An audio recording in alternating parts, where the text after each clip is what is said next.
Madry this week. One of my Love favourite. Oh, I love a proper Madry. Oh, what we got? All the hoolas.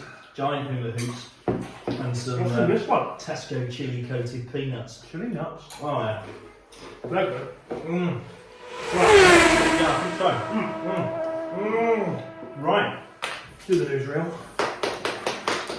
Welcome to FU Part 4. Part 4? 4 already? I know, we're flying. Gaining momentum. Before you know it, we're going to have more FUs than there will be races in this season.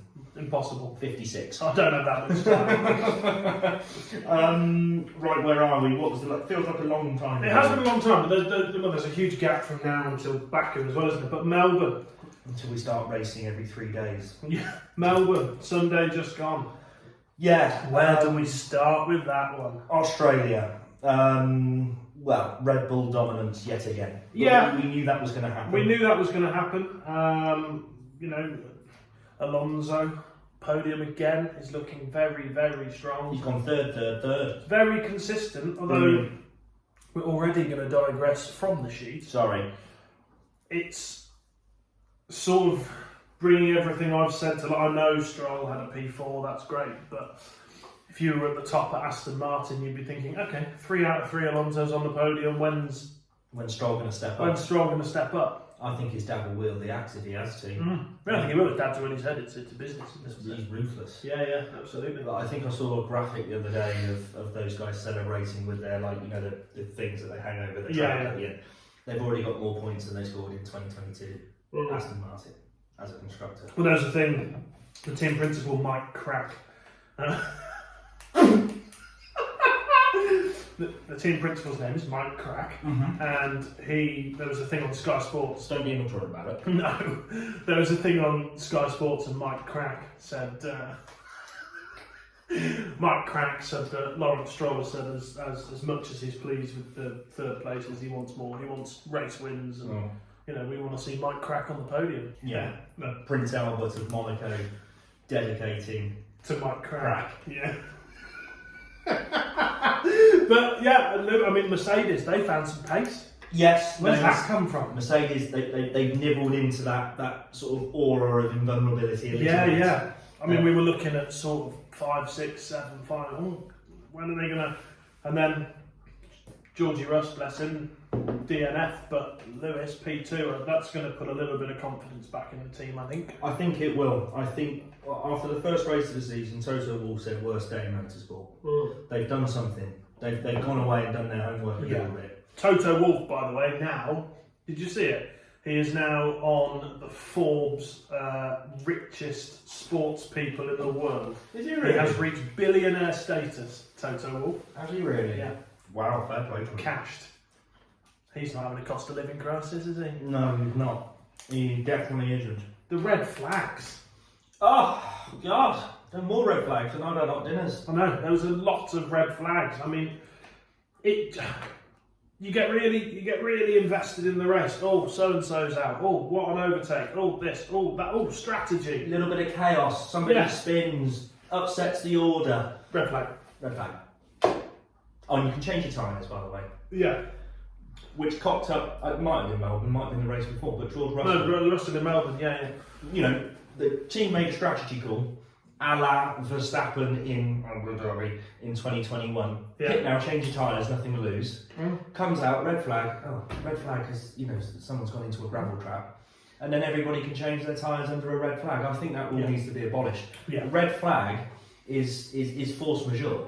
Yeah. It isn't a part of the race. Therefore. No, the red flag is brought out as because of an event that's happened. Yeah. There's a horrendous accident. There's debris all over the track. Right, guys, we've got to stop the race. So therefore, we can't manipulate the cars. Yeah, we've got to stop the race for the safety of everyone while we clean up. Yeah. We've got to stop the race. Everyone can have a free pit stop. By the way, if you've just pitted, bollocks to you. Yeah. Bring back refueling. Can't change your tyres under a red flag. Refueling is a big tick in the box, definitely. That's a conversation for another blog. That needs to come back. No, I agree, but it just added to the... It never will. Added to the complete carnage. So red flag after red flag. Then there was a red flag because Magnussen hit the wall. And then they restarted the race, and then after the race they changed the finishing order because of... I was on my phone, like... What's actually happened? Yeah, I couldn't get heads or tails of who, what, where, why. It adds to the chaos of what happened in the previous race. Third, no fourth, no third. Yeah. It's just, yet again. And it is our favourite topic, but rewind the clock to everyone's favourite race, Abu Dhabi 21. Favourite race. And but ever since that day, the FIA have just been a laughingstock. Yeah. Third, fourth. Oh, by the way, we'll give you a world championship. Oh, by the way, we're not actually sure what order our own race has finished. Yeah. Oh, by the way, we'll red flag that because it's too windy. Yeah. There's a crisp packet blowing around at turn 1, red flag. I read it really, and I don't know how true it is, so somebody might go, that's wrong. But apparently, between 2010, these numbers might be slightly out, but I read a clip from 2010 to 2019, there was 13 red flags. Mm-hmm. From 2020 to now, there's been 17. What does that say? This is the pinnacle of motorsport. Yeah. It comes with an edge of danger and risk. Dangerous. Which, I don't want this to sound wrong, is part of the appeal as to why we watch it. Yeah, it is. Because those guys are doing something that the likes of you and I, mere mortals, go, wow, he's got balls of steel, they've got balls of steel. There was only so you can only make it so safe when you're a human being basically strapped to an engine and 4 wheels and you're throwing it around a racetrack at 200 miles an hour. Yeah. Just that in itself is not a safe occupation. Now, I understand the need for red flags and the need for safety cars and the need for everything, because you want to make it so you don't want like 1960 where people are dying every weekend. No. But at the same time, when there's when a pigeon shit on the track, you don't need to red flag it. No. Just like I think you touched on it before we hit play. Before we came on air. You know, sector 1, sector 2, sector 3, yellow flag that bit. Yeah. I don't know. Anyway, that's enough about that one. Did you invite Lewis over? Lewis? Yeah. What's that? Yeah, I just give him a quick call. Said, Lewis, look, do you want to go on the show? He went, yeah, right, yeah. Yes. But he's a bit shy. That's why he's not saying anything. I think he needs a monster. Needs a beer. Yeah.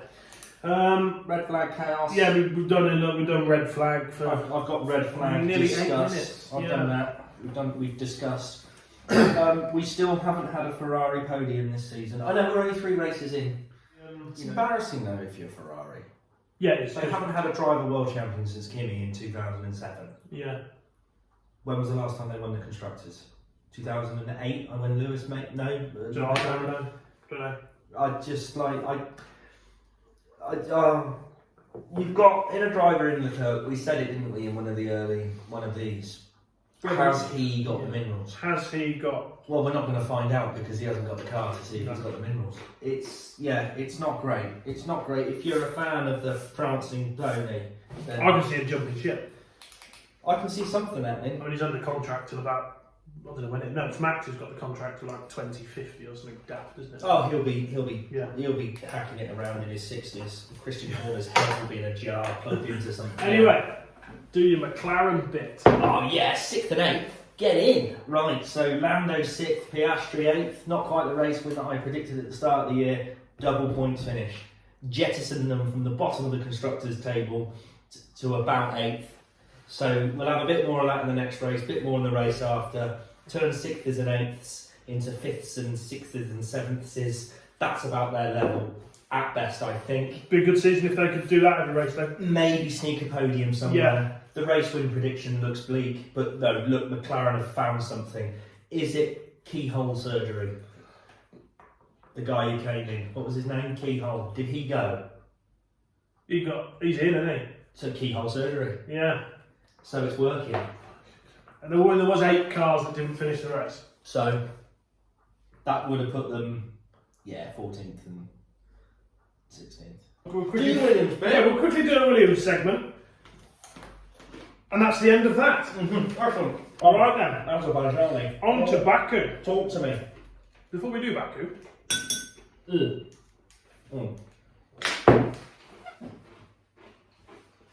George's wife sat on the sofa.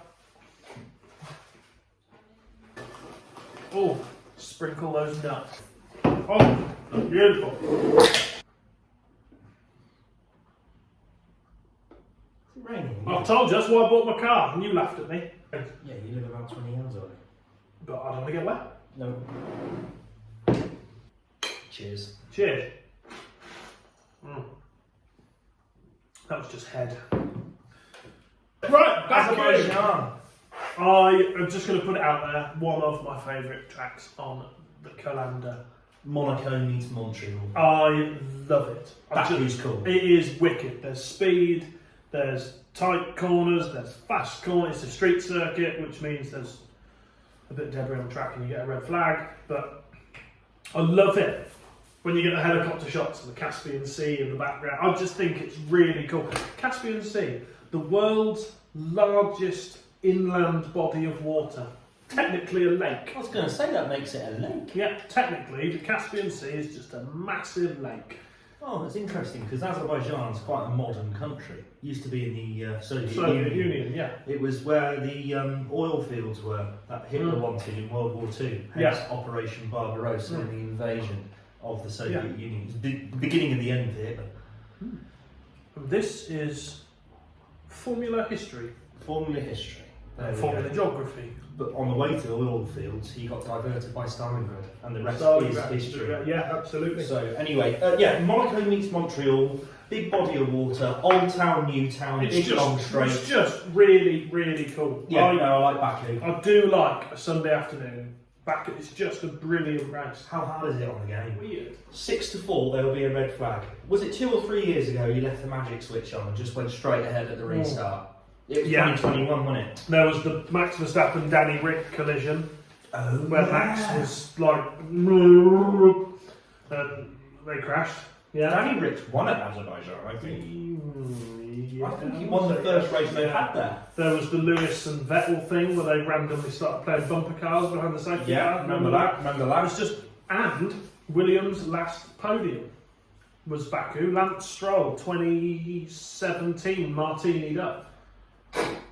Well, it wasn't their last podium. Their last podium was actually Georgie Russ at Spa, but that's when it was all raining. And that was your golf day. Yeah, but that didn't. I mean, it did count because I'm a massive Williams fan, and yeah, but there's an asterisk by it, isn't there? Yeah, it wasn't. But yeah, the last proper podium on proper pace.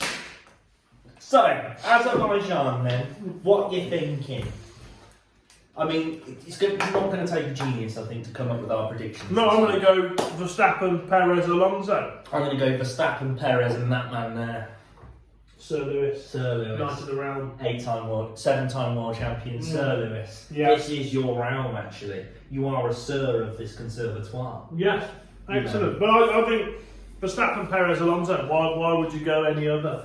This Red Bull, Verstappen won the first race. Perez won the second race. Verstappen's won the third race. It is making a bit of a mockery of the wind tunnel penalty that was introduced from their expensive catering. That's a very good point, actually. And I know one of our very good friends, Mr. Stephen Heath, top man, top bloke, legend of the game, hero. But we'll get him in on this one. We will. Very good sim racer, but that's another topic. He's going to show you at the Williams race day. He will sit here now and he'll go, oh, but the wind tunnel penalty won't come into effect until the other teams bring their upgrades at the second half of the season. It could be over by then. But they're already like seconds ahead. Yeah. You're expecting an Aston Martin and Mercedes to come in with a new car at that point to then... I mean, really, in my opinion, the penalty should have severely impacted them. Yeah, it wasn't harsh enough. They've overspent on catering. As we touched on in a previous episode, they've overspent by £18,500 a race on catering. They've had Madry, not carling. They've had caviar, not cheese. Yeah. I just don't think it's harsh enough. No, I don't. And I'm not saying that... Because it makes a mock of the FIA thing. Oh, it says abuse the system. Yeah. You get a slap on the wrist. Yeah. What's that? Yeah. What is that? The FIA thing, third not fourth, fourth not third, red flag, red flag, red flag. You can have a world championship for free. Oh, and by the way, the penalties that we'll implement for cheating don't really do anything. Yeah. Cue argument from Stefan. I'm not. You may know this. I'm not Max Verstappen's biggest fan. You're not? No. Oh. But it's just the whole thing, isn't it, with Red Bull? They're the kind of brats of F1. I remember Christian Horner summed it up perfectly once. I think he's a great team principal, by the way, and I think it's brilliant that an English team principal is out there doing his thing. And he said, we're a soft drinks company backed team, and people don't like the fact that they're so good. I understand that, but they are kind of, for me, they're kind of like the Argentina is to football is to F1. I appreciate watching them, and there's some great talent in there, but I just don't like the way you go about your business. No. And I just don't. I think if it was Mercedes overspending on catering, there would be a. Well, Christian Horner would be sat in his thing where he sits with all the other team principals, going, execute the ball. Yeah. But anyway. We've got a few weeks till Baku, so what we'll come days. We'll come up with a few episode ideas. A full week till Baku. Is it a week Sunday? Did you say weeks or weeks? Weeks. It's like the end of this month, isn't it? Last weekend of the month, 2 weeks. God, yeah, no, it's miles away, Baku. Yeah. Hopefully, the litmus paper on this season will spark something. Yeah. Let's hope so, because I'm bored already.